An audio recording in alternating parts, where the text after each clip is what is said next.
Hello बच्चों, पिछले class में हम लोग स्टैटिस्टिक्स का थ्योरी पढ़े थे और आज हम लोग उस पे प्रॉब्लम लगाते हैं। तो चलिए फर्स्ट प्रॉब्लम देखते हैं। फर्स्ट प्रॉब्लम क्या कहता है, इन ए क्लास ऑफ 100 स्टूडेंट्स, एक क्लास में 100 स्टूडेंट्स हैं और उसमें there are 70 boys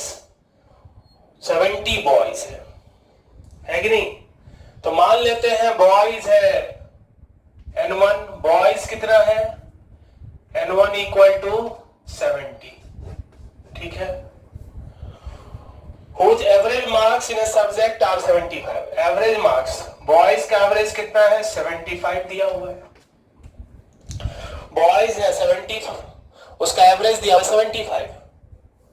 If the average marks of the complete class is 72, complete class का एवरेज x12 बार is equal to complete class का एवरेज कितना दिया हुआ है। If the average marks of the complete class is 72 दिया हुआ है। तो क्या पूछ रहा, what is the average marks of the girls. मान लेते हैं कि average marks of the girls हमको है x2 बार, जो हमें फाइंड करना है कि नहीं। Average marks of the girls, total N1 है 70, तो N2 कितना होगा, टोटल भी तो दिया हुआ है। N1 plus N2 total is equal to कितना है 100, तो N2 कितना हो जाएगा, N1 70 है तो N2 कितना हो जाएगा 30, है कि नहीं। टोटल स्टूडेंट्स 100 है और जिसमें से बॉयज कितना है 70, जिसका एवरेज है 75। कंबाइंड का एवरेज 72 है। पूछ रहा है गर्ल्स का एवरेज क्या होगा, मान लिया गर्ल्स का एवरेज है x2 बार, तो टोटल है 100 जिसमें बॉयज है 70, तो गर्ल्स कितनी हो गई 30। मान लिया N2 जो है वो गर्ल्स है।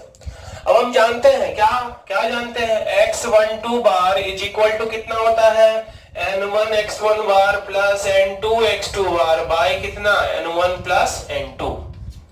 यहां N1 हमने माना बॉयज को, ये बॉयज और ये गर्ल्स का, और ये क्या है कंबाइंड का। बॉयज का एवरेज x1 बार, गर्ल्स का एवरेज x2 बार और कंबाइंड का एवरेज x12 बार। सो x12 बार कितना दिया है 72 is equal to N1 x1 bar. N1 x1 bar कितना हो जाएगा 70 इंटू 75 प्लस N2 x2 बार, N2 कितना 30 इंटू x2 बार बाय N1 प्लस N2 मतलब टोटल कितना है 100, है कि नहीं। अब हमको यहां से x2 बार निकालना है, तो x2 बार कितना हो जाएगा, x2 बार फाइंड करना है।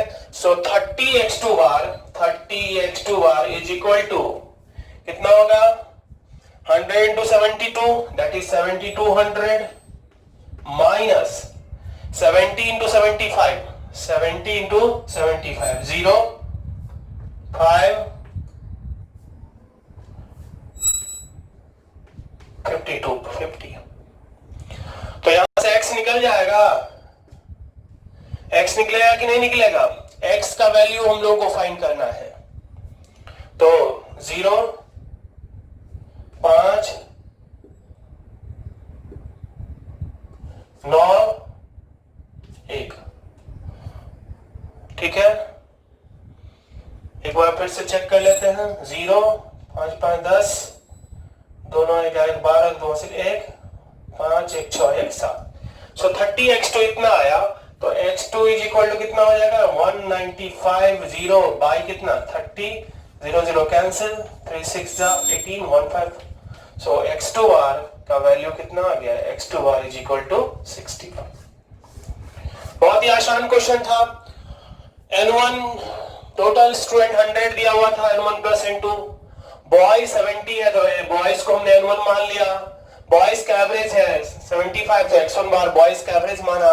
गर्ल्स का एवरेज पूछ रहा था, x2 बार पूछ रहा था। N2 नंबर ऑफ गर्ल्स कितना हो जाएगा, टोटल 100 था, बॉयज 70 है तो गर्ल्स कितनी हो गई 30। और अब हम जानते हैं कंबाइंड मीन का फॉर्मूला हमने पहले ही पढ़ा था और बताया भी था कि नोट पॉइंट में जितना भी चीज हमने लिखा है वो बहुत इंपॉर्टेंट है, उसी पे सारा क्वेश्चन बनता है। सो ऑलमोस्ट क्वेश्चन, तो फॉर्मूला लगा दिया, यहां से x2 बार का वैल्यू निकल गया। क्लियर है, कोई दिक्कत है इसमें। नेक्स्ट प्रॉब्लम है the median of a set, the median of a set of 9 distinct observations. Median है किसका? सेट का। और कितना उस सेट में 9 डिस्टिंक्ट ऑब्जर्वेशंस है, इस 20.5। 20.5 का जो 9 डिस्टिंक्ट का, तो 9 डिस्टिंक्ट ऑब्जर्वेशन है ना, मान लेते हैं A1, A2, A3, A4, A5, A6, A7, A8 और कितना A9, और इसका जो मीडियन है वो क्या है 20.5। तो मीडियन क्या होता है? मिडिल टर्म यानी फिफ्थ टर्म ये दिया हुआ है 20 पॉइंट कितना 5। मान लो अरेंज किया हुआ है, जैसे भी है अरेंज किया हुआ है, चाहे इंक्रीजिंग ऑर्डर में या डिक्रीजिंग ऑर्डर में। अगर इंक्रीजिंग ऑर्डर में तो ये 4 इससे बड़ा होगा, डिक्रीजिंग में है तो ये 4 इससे छोटा होगा, है कि नहीं? मीडियन तो अपनी ही पोजीशन पर रहेगा। अब क्या कहता है, if each of the largest 4 observation, largest जो 4 है ये ना, अगर मान लो इंक्रीजिंग ऑर्डर में तो ये लार्जेस्ट 4 है, और ये तो ये मीडियन इससे तो बड़ा होगा ही अगर इंक्रीजिंग ऑर्डर में है। तो लार्जेस्ट को बढ़ाया जा रहा है, कितना से बढ़ाया जा रहा है? बाय 2। तो अब ये कितना हो जाएगा? इसमें 2 ऐड कर दिया गया, इसमें भी 2 ऐड कर दिया गया, इसमें भी 2 और इसमें भी 2। ऑर्डर में कोई चेंज नहीं होगा, है कि नहीं? ऑर्डर में कोई चेंज नहीं होगा। 9 डिस्टिंक्ट ऑब्जर्वेशन था जिसका मीडियन, तो मीडियन कौन सा टर्म होगा? फिफ्थ टर्म, और जिसका वैल्यू कितना दिया 20.5। अब जो कह रहा है each of the largest 4 observation, अगर मान लो दो पॉसिबिलिटी है, अगर इंक्रीजिंग ऑर्डर में है तो ये लार्जेस्ट 4 होगा जिसको बढ़ाया जाएगा, अगर डिक्रीजिंग ऑर्डर में है तो ये 4 होगा लार्जेस्ट जिसको कि बढ़ाया जाएगा। लेकिन ये अपने ही पोजीशन पर रहेगा हमेशा, है कि नहीं? तो ये A5 में कोई चेंज नहीं हो रहा है, उसके पोजीशन में भी कोई चेंज नहीं हो रहा है। तो जो A5 है वो अपने ही पोजीशन पर रहेगा। यानी अगर बाकी के 4 में या तो लार्जेस्ट 4, अगर ये स्मॉलेस्ट 4 भी कहता तो लार्जेस्ट 4 में बढ़ाया जाए या स्मॉलेस्ट 4 में अगर बढ़ाया जाए तो भी कोई चेंज नहीं होगा। मतलब फिफ्थ वाला टर्म अपने ही पोजीशन पर रहेगा, और जब फिफ्थ वाला टर्म अपने ही पोजीशन पर रहेगा तो मीडियन क्या होगा? वही होगा फिफ्थ वाला टर्म, वो है कितना 20.5। इसका मतलब जो मीडियन पहले था वही मीडियन अभी भी होगा, मतलब मीडियन रिमेन्स क्या? सेम। क्लियर है? आया समझ में? अब थर्ड नेक्स्ट प्रॉब्लम है, suppose A population A has 100 observations. एक पॉपुलेशन ए है जिसमें 100 ऑब्जर्वेशंस किया गया, और 100 ऑब्जर्वेशंस है, और वो क्या सब है? 101, 102, 103। तो ए में क्या है? पॉपुलेशन ए में 100, 102, 103 डॉट डॉट डॉट कितना तक? 200 तक, ठीक है। And another population B has 100 observation, B के पास ऑब्जर्वेशंस क्या सब है? 151, 152, 153 डॉट डॉट डॉट कितना? 250, ठीक है। अब क्या करें? VA and VB represents their variances. तो A का वेरिएंस, A सेट का जो वेरिएंस है, A सेट का वेरिएंस कितना है? VA, और B सेट का पॉपुलेशन का वेरिएंस कितना है? VB। तो पूछ रहा है VA बाय VB कितना होगा, ये पूछ रहा है कि नहीं? A के पास भी 100 ऑब्जर्वेशन है, B के पास भी 100 ऑब्जर्वेशन है। अगर वैल्यू देखा जाए ऑब्जर्वेशन तो 101 है तो 151, 102 है तो 152 है, 103 है तो 153 है। किसमें कितना का डिफरेंस आ रहा है? सब में तुम देख लो, सब में ऐड हो रहा है। कितना ऐड हो रहा है? 50। सब में 50 ऐड हो रहा है। तो हमने कल पढ़ा था, याद होगा क्या पढ़ा था? Variance of xi plus k is equal to क्या होता है? वेरिएंस ऑफ xi, मतलब xi ऑब्जर्वेशन का वेरिएंस और xi प्लस k का वेरिएंस दोनों क्या होता है? सेम होता है कि नहीं? तो इसका मतलब हर एक में अगर कांस्टेंट ऐड किया जा रहा है तो दोनों का वेरिएंस क्या होगा? सेम होगा।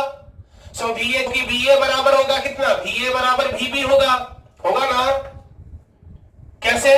तो रूल ये मेथड वेरिएंस ऑफ, चूंकि variance of xi plus k is equal to variance of कितना? वेरिएंस ऑफ xi, है ना? इसीलिए VA बाय VB कितना हो जाएगा? VA by VB equal to 1। Direct option हमारे VA बाय VB बराबर 1। अब देखो कितना लंबा होता है कि A का पहले वेरिएंस निकालते हैं, फिर B का वेरिएंस निकालते हैं, फिर दोनों को डिवाइड करते हैं, बहुत लंबा जाता। लेकिन ये प्रॉपर्टी कि अगर हम कांस्टेंट टर्म ऐड करेंगे, अगर हर एक ऑब्जर्वेशन में कांस्टेंट टर्म को ऐड किया जाए तो वेरिएंस में कोई चेंज नहीं होगा, इसलिए VA और VB दोनों सेम होगा, तो VA बाय VB का वैल्यू कितना हो गया 1। लेकिन हमने ये भी बताया कि अगर मल्टीप्लाई अगर किया जाता तो क्या होता, अगर K से मल्टीप्लाई किया जाता है तो क्या हो जाता है, K स्क्वायर टाइम्स चेंज हो जाता है वेरिएंस। ठीक है, इस चीज को भी याद रखना है। ठीक है, समझ में आया? उतारो। अभी नेक्स्ट प्रॉब्लम है 4th नंबर कि x1 से लेके xn तक n ऑब्जर्वेशन है और उसके स्क्वायर का summation sigma of xi square, sigma of xi square दिया हुआ है कितना, इज इक्वल टू कितना 400, and sigma xi equal to 80 दिया हुआ, सिग्मा उसका जोड़ दिया हुआ है कितना 80। तो क्या कह रहा है, इसमें से पॉसिबल वैल्यू क्या होगा, पॉसिबल वैल्यू ऑफ n पूछ रहा है, पॉसिबल वैल्यू ऑफ n ये फाइंड करना है। ठीक है, तो कैसे हम लोग फाइंड करेंगे, तो स्टैंडर्ड डेविएशन हमको रिलेशन निकालना होगा sigma xi square sigma x और n के बीच में, और वो रिलेशन कहां से आता है, स्टैंडर्ड डेविएशन से। आता है कि नहीं, आता है ना। तो सिग्मा इज इक्वल टू कितना होता है, sigma xi square by n minus sigma xi by n का क्या होल स्क्वायर, ये होता है, हाँ होता है। तो सिग्मा xi स्क्वायर कितना, सिग्मा xi स्क्वायर कितना होता है, अभी चूंकि ये डिफाइंड होना चाहिए, ये टर्म क्या होना चाहिए रूट के अंदर में, तो ये क्या होना चाहिए, डिफाइंड होना चाहिए। So sigma xi square by n minus sigma xi by n का whole square greater than equal to कितना 0 होना चाहिए, क्योंकि स्क्वायर रूट फंक्शन है तो ये डिफाइंड होना चाहिए, यहां फंक्शन का कॉन्सेप्ट लग गया। अब सिग्मा xi स्क्वायर दिया हुआ है 400, सो 400 बाय कितना n minus sigma xi by n यानी कितना 80 सिग्मा xi बाय n क्या है, यही तो मीन है, सिग्मा xi कितना है 80 बाय n, 80 बाय n का whole square greater than equal to कितना 0। तो ये हो गया 400 n माइनस 6400 बाय कितना n square greater than equal to कितना 0। n लेते हैं, एलसीएम कितना होगा n स्क्वायर, तो कितना होगा 400n minus 6400 greater than equal to कितना 0। सो 400n माइनस 6400, चूंकि ये पॉजिटिव है तो greater than equal to 0। So 400n greater than equal to कितना 6400, so n greater than equal to 6400 by कितना 400, that is n greater than equal to कितना 16, n greater than equal to 16, यानी n का value 16 या उससे क्या होगा बड़ा होगा। तो अब चेक करो ऑप्शन, हमने जो ऑब्जर्वेशन जो डेटा दिया था उसके हिसाब से n greater than equal to 16 होना चाहिए। ठीक है, अब इसमें से पॉसिबल कौन सा होगा जो कंडीशन को सेटिस्फाई करेगा, तो 16 या उससे बड़ा कौन सा है 18। अब ये कैसे बना है, तो सिग्मा xi स्क्वायर दिया हुआ था, सिग्मा xi दिया हुआ था, n का वैल्यू एग्जैक्ट नहीं निकाल सकते हैं, n का वैल्यू एग्जैक्ट नहीं निकलेगा, तो इसके लिए हमें एक रिलेशन खोजना पड़ा, इसलिए क्वेश्चन पूछ रहा था पॉसिबल वैल्यू। तो हमने एक रिलेशन हम जानते हैं या तो स्टैंडर्ड डेविएशन का या फिर किसमें सिग्मा स्क्वायर वेरिएंस का।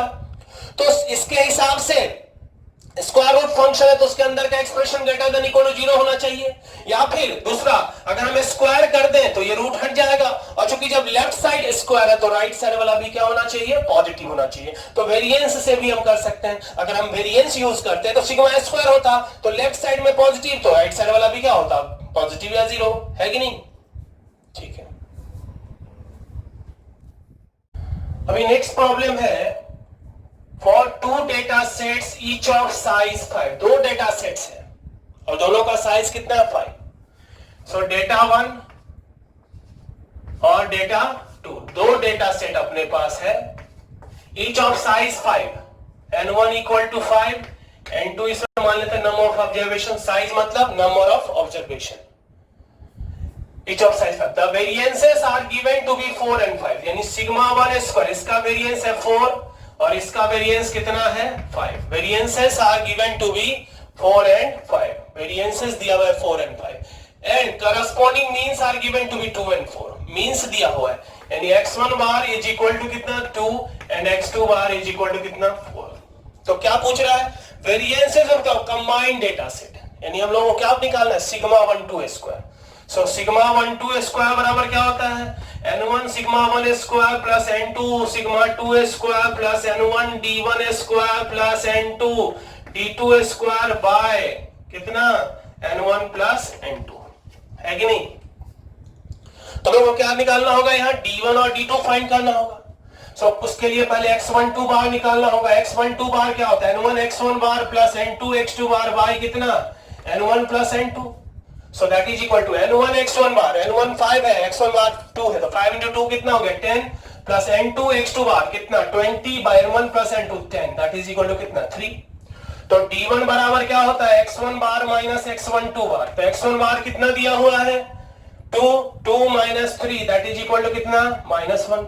एंड d2 बराबर x2 bar minus x12 bar, that is x2 bar दिया हुआ है कितना 4 माइनस 3 इज इक्वल टू कितना 1. d1 और d2 अपने को पता है. अब पुट कर दो इसमें, तो क्या होगा n1 का वैल्यू कितना है 5 इंटू सिग्मा 1 स्क्वायर, तो 5 इंटू 4 कितना 20 plus n2 sigma 2 square 25 plus n1 5 into d1 square 5 into -1 का square 5 plus n2 5 into d2 square 5 by n1 plus n2 कितना 10, कितना हो गया 45 प्लस 10 55 बाय 10 दैट इज कितना 5.5. सो आंसर कितना हो गया 5.5, दैट इज कितना 11/2. क्लियर है. देखो जितना भी नोट्स हमने लिखा था सारा ऑलमोस्ट क्वेश्चन उसी पे आता है ना. नेक्स्ट प्रॉब्लम है the mean of the numbers a b 8 5 10 is 6. इस 5 नंबर का मीन दिया हुआ है कितना 6. तो मीन क्या होता है a plus b plus 8 plus 5 plus 10 by 5 is equal to कितना हो गया 6. So a plus b plus 23 is equal to 30. So a plus b equal to यहां से कितना हो गया 7. एक इक्वेशन अपने पास आ गया. एंड वेरिएंस इज 6 पॉइंटेड, और वेरिएंस उसका दिया हुआ है. तो वेरिएंस क्या होता है, वेरिएंस निकालने का क्या फॉर्मूला होता है, variance sigma square is equal to कितना दिया हुआ है 6.80. तो सिग्मा स्क्वायर क्या होता है, sigma xi square by n minus sigma xi by n का क्या whole square, that is equal to कितना 6.8. ये दिया हुआ है. अब सिग्मा xi स्क्वायर का क्या मतलब, यानी सबको जोड़ेंगे स्क्वायर करके, यानी a square plus b square plus 64 प्लस 25 plus 100 sigma xi square by कितना n का वैल्यू कितना 5 minus sigma xi by n, यानी मीन कितना 6 का स्क्वायर कितना 36 इज इक्वल टू कितना हो गया 6.8, है कि नहीं. अब एलसीएम का ऊपर में हो गया a square plus b square 549 और 189 plus 189 by 5 minus 36 is equal to कितना 6.8. So a square plus b square plus 189 minus 6 5 जा 0 180 बाय 5 इज इक्वल टू कितना 6.8. So a square plus b square plus 9 is equal to 34. So a square plus b square is equal to कितना 25. अब देखो यहां से a square plus b square 25 और a plus b बराबर 7, दो relation आ गया, दो वेरिएबल है और हमको वही फाइंड करना है. तो चेक कर लो a प्लस b 7 तो सब में है, a प्लस b को 7 सब में है कि नहीं.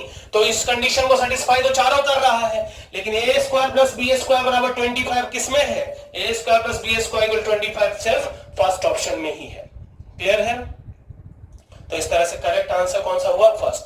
तो इस तरह से आप लोग जितना भी क्वेश्चन बनाइएगा सारा क्वेश्चन ऑलमोस्ट बनेगा. थ्योरी को बढ़िया से याद रखिए और मिस्टेक नहीं होना चाहिए, क्योंकि जब आसान है तो मिस्टेक होने का बहुत ज्यादा चांस रहता है. ठीक है, तो सीरियसली इसको सारी चीजों को याद करना है और उसके एक्यूरेसी के साथ याद करना है और बनाना भी है। थोड़ा सा प्रैक्टिस आप लोग कीजिएगा, 1-2 घंटा में 10 सवाल और एक्स्ट्रा आप लोग अपने मन से बनाइए, सारा क्वेश्चन बन जाएगा। ठीक है, इसी के साथ फिर हम लोग अगले क्लास में फिर से नए टॉपिक के साथ हाजिर होंगे। तब तक के लिए अगर आप लोगों का कोई सजेशन हो कि हम और कितना अच्छा कैसे अच्छा कर सकें, या फिर जिस भी चैप्टर का लेक्चर और वीडियो चाहिए, तो आप लोग कमेंट बॉक्स में जरूर लिखें। ठीक है, थैंक यू।